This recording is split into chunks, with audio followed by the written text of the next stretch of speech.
মৰমৰ ছাত্ৰ-ছাত্ৰীসকল তোমালোক সকলোকে আমাৰ এই চেনেলটোলৈ পুনৰবাৰ স্বাগতম জনাইছোঁ। আজিৰ এই ভিডিঅ'টিত নৱোদয় বাছনি পৰীক্ষাৰ ক্লাছ 6ৰ 2020 চনৰ কুৱেশ্যন পেপাৰখনৰ খণ্ড নম্বৰ 2 গণিত পৰীক্ষাৰ কেইটামান কুৱেশ্যন আলোচনা কৰিম। ভিডিঅ'টি শেষলৈকে চাই থাকিবা।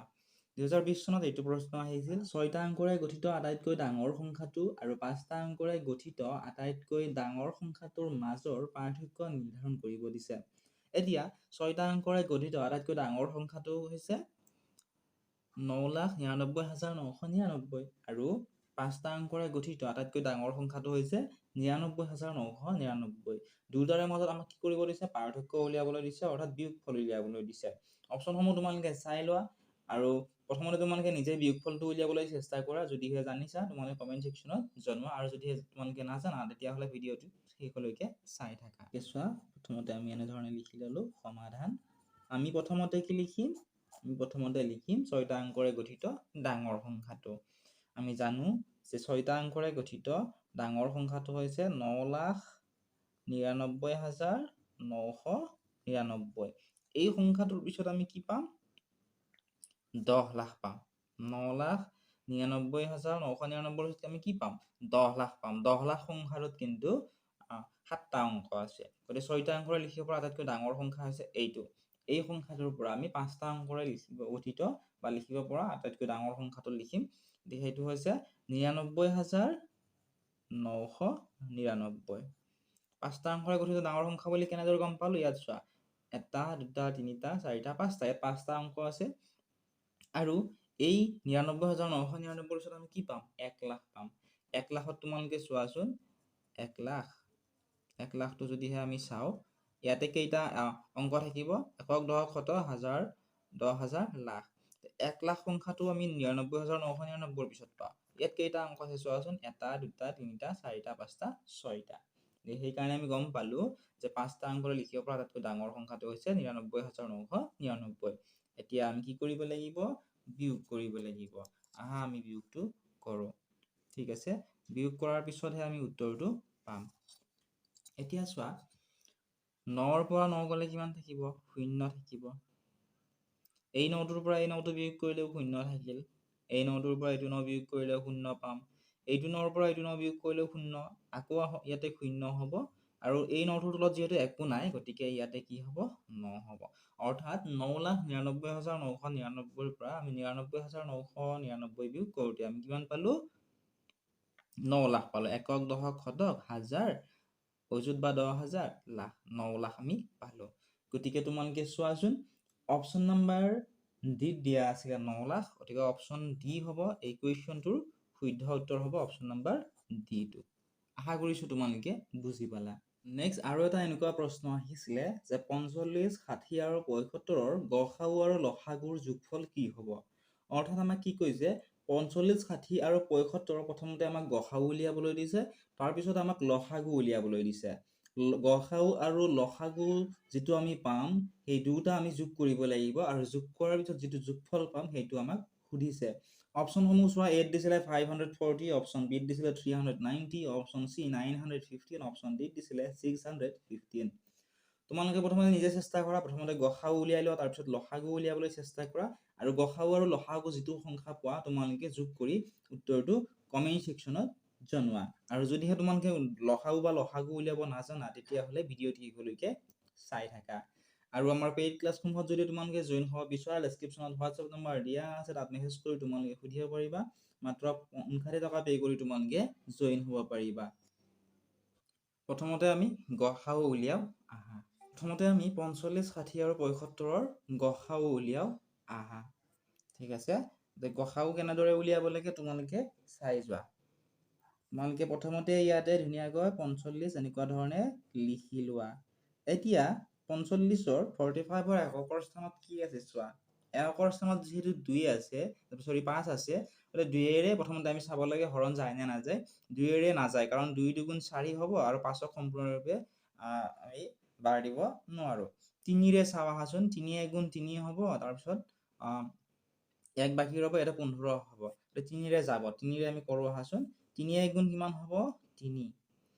এই 4ৰ পৰা আমি যিহেতু 3 1 গুণ 3 পালো 4ৰ পৰা 3 বিয়োগ কৰিলে কিমান বাকী ৰ'ব 1 সেই 1টো 5ৰ লগে লগে হৈ গ'ল 15 আৰু 3ৰে 15 কিমান বাৰ যাব 5 বাৰ 3 5 গুণ হৈ গ'ল 15 আশা কৰিছো তোমালোকে বুজি পালা এতিয়া ইয়াতে যিহেতু 15 আছে আমি আকৌ 3ৰে আমি বাৰ দিব পাৰিম 3 5 গুণ কিমান হ'ব 15 আৰু ইয়াতে এইখিনি আমি পালো নেক্সট আমি 60 কৰি চাওঁ আহাচোন 60 ঠিক আছে যেহেতু একৰ স্থানত শূন্য আছে এটা একৰ স্থান এইটো দশকৰ স্থান একৰ স্থানত যেহেতু শূন্য আছে 2ৰে বাৰ দিব পাৰিম 2 3 গুণ 6 আৰু এইটো হ'ব শূন্য 30 দুগুণ কিমান হ'ল 60 নেক্সট আকৌ যেহেতু শূন্য আছে 2ৰে বাৰ দিব পাৰিম 2 1 গুণ কিমান হ'ব 2 3 2 গ'লে 1 বাকী ৰ'ব সেই বাকী ৰ'ৱা 1টো শূন্যৰ লগে লগে 10 হ'ব 2 5 গুণ 10 15টো আমি 2ৰে বাৰ দিব নোৱাৰোঁ কাৰণ 2 7 গুণ 14 হে পাম 2 8 গুণ 16 গতিকে 2ৰে নহয় 3ৰে চাওঁ আমি 3 5 গুণ কিমান হ'ব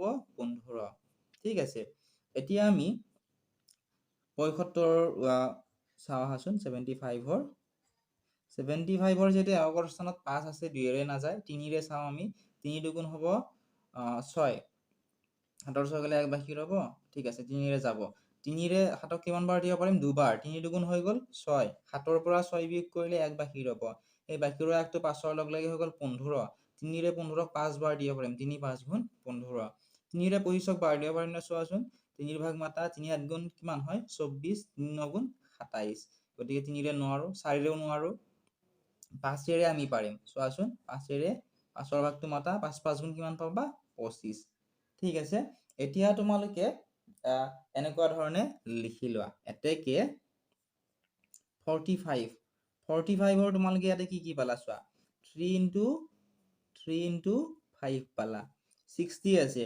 60 তোমালোকে লিখি লোৱা কিমান পালো 2 into 3 into 5 পালো 75ৰ লিখো আহাচোন 75ৰ কি পালো আমি 3 into 5 into 5 এতিয়া আমি কি কৰিব লাগিব সাধাৰণ উৎপাদক উলিয়াম ঠিক আছে ইয়াৰে সাধাৰণ উৎপাদক তোমালোকক মই গোটেইখিনি দেখুৱাই দিছো তোমালোকৰ পৰীক্ষাত ইমানবিলাক আৰু লিখি থকাৰ কোনো প্ৰয়োজন নাই ঠিক আছে তোমালোকৰ যাতে পিছত লসাগু গসাগু উলিয়াবলৈ দিওঁতে কোনো ধৰণৰ প্ৰব্লেম নহয় সেইকাৰণে মই গোটেইখিনি বুজাই দিবলৈ চেষ্টা কৰিছো ইয়াতে প্ৰথমতে 3 আছে চোৱা ইয়াতে এটা 3 আছে ইয়াতেও এটা 3 আছে গতিকে এইটো আমি কি কৰিব পাৰো কমন ললো ঠিক আছে কমন কেইটা চালো নেক্সট আকৌ ইয়াতে 3 আছে ইয়াতে আমি এটা 3 কমন ললোৱে আৰু 3 নাই ইয়াতে গতিকে এইটো কেনসেল হ'ল নেক্সট ইয়াতে 5 আছে ইয়াতেও 5 আছে ইয়াতেও 5 আছে গতিকে কি পালো আমি 5 পালো ঠিক আছে এইকেইটা হৈছে 45 60 আৰু 75ৰ সাধাৰণ উৎপাদক কি পালো 3 আৰু আমি 5 পালো এতেকে গসাও কি কৰিম এই যিকেইটা সাধাৰণ উৎপাদক আছে এই সাধাৰণ উৎপাদক কেইটা পূৰণ কৰি দিম ঠিক আছে এতেকে গ সা উ এই সাধাৰণ উৎপাদক কেইটা পূৰণ কৰি দিম কিমান পালো 3 আৰু 5 গতিকে 3 into 5 3 5 গুণ কিমান হৈ গ'ল 15 এতিয়া আমি 45 60 আৰু 75ৰ গসাও পালো 15 এতিয়া আমাক আৰু কি কৰিব লাগিব আমাক যেহেতু গসাও আৰু লসাগুৰ আমাক যোগফল সুধিছে এতিয়া আমি কি কৰিম লসাগু উলিয়াম ঠিক আছে এইবাৰ আমি লসাগু উলিয়াম কিহৰ 45 60 আৰু 75 ঠিক আছে তোমালোকে এনেকুৱা ধৰণে এডাল আঁচ টানি ল'বা লসাগু দুটা পদ্ধতিৰে কৰিব পাৰি উলিয়াব পাৰি মই তোমালোক সহজ পদ্ধতিৰে যেহেতু আগৰ পৰাই শিকাই আছো এটা পদ্ধতিৰে মই তোমালোক শিকাম ঠিক আছে যাতে তোমালোকৰ পিছত কোনো ধৰণৰ অসুবিধা নহয় কিহৰ লসাগু উলিয়াম আমি 45ৰ তাৰপিছত 60ৰ কমা দি লিখিবা আৰু 75ৰ ঠিক আছে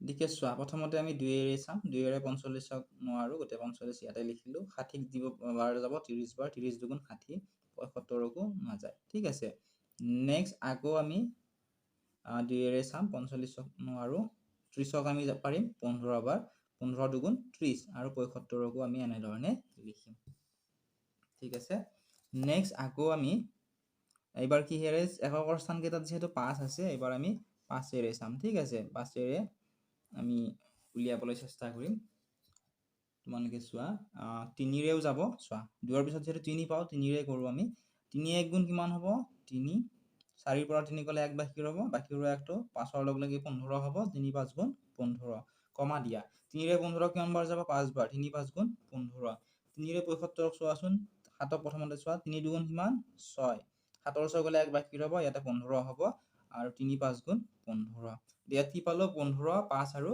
25 পালো ঠিক আছে এতিয়া আকৌ আমি চাব পাৰো চোৱাচোন কিহেৰে চাম আমি আকৌ যেহেতু 15 আছে 3ৰে বাৰ দিব পাৰিম আকৌ 3ৰে আমি কৰি চাম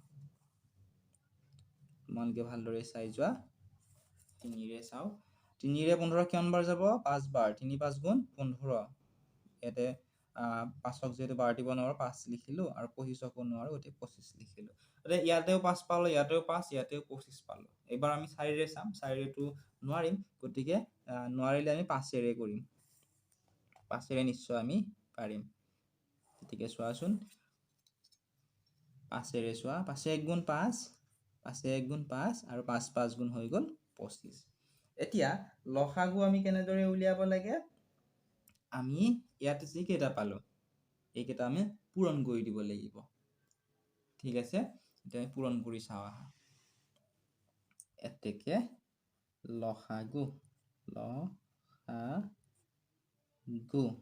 ঠিক আছে এইকেইটা পূৰণ কৰিম কি পালো চোৱাচোন 2 পূৰণ 2 পূৰণ 3 দুটা পালো 3 পূৰণ 5 আমি এটা পালো এক কেইটা লিখি 5 দুটা পালো এক কেইটা লিখিবও পাৰা মই তোমালোকক বুজিয়াবৰ বাবে লিখি দিছো এক দুটা পালো আৰু এটা 5 পালো শেষত ঠিক আছে গতিকে এইকেইটা আমি এবাৰ কি কৰিব লাগিব পূৰণ কৰিব লাগিব তোমালোকে চোৱা ইয়াতে কি আছে 2 আছে 2ৰ লগত 2 পূৰণ কৰা 2 2 গুণ 4 4ৰ লগত 3 পূৰণ কৰাচোন 4 3 গুণ 12 12ৰ লগত 3 পূৰণ কৰা 12 3 গুণ 36 36ৰ লগত 5 পূৰণ কৰা 180 পাবা 180ৰ লগত 1 দুটা পূৰণ কৰিলে 180 পাবা আকৌ 180ৰ লগত 5 যেতিয়া পূৰণ কৰিবা তোমালোকে ইনটু কৰিবা তেতিয়া তোমালোকে কিমান পাবা 900 পাবা 900 পাবা এতিয়া আমাক প্ৰশ্নটো কি সুধিছিল গসাউ আৰু লসাগুৰ আমাক যোগফল সুধিছিল এতেকে যোগফলটো আমি কেনেকৈ উলিয়াম এতেকে লিখা গসাউ আৰু লসাগুৰ যোগফল বুলি লিখিবা পৰীক্ষাত ইমান লিখি থকাৰ কোনো প্ৰয়োজন নাই তোমালোকক জাস্ট আনসাৰটো তোমালোকক লাগে মই তোমালোকক পদ্ধতিকেইটা শিকাই দিছো যাতে তোমালোকৰ ভৱিষ্যতেও তোমালোকক যেহেতু এইবিলাক লাগিব লসাগু গসাউ উলিওৱা যাতে তোমালোকৰ কোনো ধৰণৰ অসুবিধা নহয় গতিকে গসাউ আমি কিমান পালো গসাউ আমি ইয়াতে কিমান পালো চোৱাচোন 15 পাইছিলো গতিকে গসাউ আমি লিখিলো 15 আৰু লসাগু কিমান পালো 900 1500ৰ লগত যদি আমি 900 যোগ কৰো আমি কিমান পাম 915 পাম এতিয়া যদি তোমালোকে অপচন কেইটা চোৱা অপচন চিত আছিলে 915 গতিকে এই কোৱেশ্চনটো অপচন সি হ'ব শুদ্ধ উত্তৰ আশা কৰিছো তোমালোকে ভিডিঅটো চাই অলপমান হলেও উপকৃত হ'লা যদিহে তোমালোকে ভাল পাইছা তোমালোকে আমাৰ পেইড ক্লাছসমূহ কৰিব পাৰিবা অনলি 59 ৰুপিছত তোমালোকে ক্লাছসমূহ কৰিব পাৰিবা 300তকৈ অধিক ছাত্ৰ-ছাত্ৰী ইতিমধ্যে আমাৰ ক্লাছসমূহ কৰি আছে অধিক জানিবলৈ তোমালোকে ডেসক্ৰিপচনত WhatsApp নম্বৰ দিয়া আছে WhatsAppত মেছেজ কৰি সুধিব পাৰিবা চেনেলটো যদি সাবস্ক্ৰাইব কৰা নাই সাবস্ক্ৰাইব কৰি দিবা